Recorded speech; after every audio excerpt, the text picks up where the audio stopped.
chose après le tourisme, 18 milliards. L'automobile, 8 milliards. Place à l'aéronautique qui va avoir son plan de relance. Il sera annoncé ce matin à 9 h. Que prévoit ce plan ? Un paquet à 10 milliards d'euros étalé dans le temps en 3 phases. La première phase, mesure d'urgence, bien sûr. Alors, c'est prêt garanti par l'État, chômage partiel.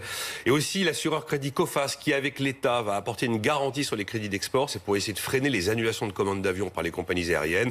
Objectif, éviter les faillites, éviter les licenciements, éviter que Toulouse soit le détroit de l'aéronautique. C'est vraiment comme ça que ça a été présenté. Et la priorité, c'est de réussir à faire retravailler très vite et au même tempo les 4 grands qui sont Airbus, Safran, Thales, Dassault, avec la myriade de PME, d'entreprises de taille intermédiaire qu'on trouve en Occitanie et dans la région de Bordeaux. Alors Nicolas, ça c'est pour l'urgence, mais il y a aussi un volet pour l'avenir, forcément. Absolument, alors un volet mesure phase 2, c'est les mesures de moyen terme, 2 à 5 ans. Là, un fonds d'investissement, objectif 1 milliard d'euros va voir le jour. À quoi il doit servir ce fonds ?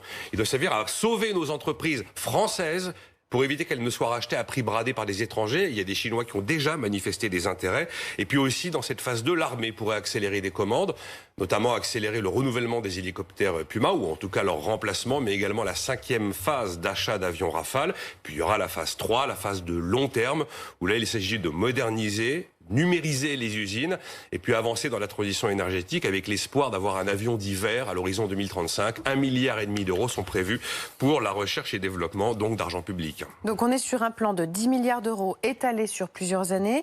Est-ce que le gouvernement est à la hauteur des enjeux ou est-ce que c'est petit bras ? Sur le montant, c'est quand même assez important. On verra si ça suffit. Après, ils ont pris la mesure de la gravité de la crise de ce secteur par rapport à d'autres. 195 000 salariés, 47 000 chez Airbus. 30 000 sont d'ores et déjà menacés dès cet été.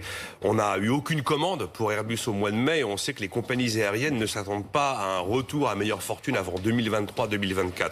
Après, il prend la mesure aussi du caractère stratégique de l'aéronautique dans l'équilibre de l'économie française. En fonction du nombre d'avions qui sont livrés d'un mois à l'autre par Airbus, la courbe du déficit commercial de la France change radicalement.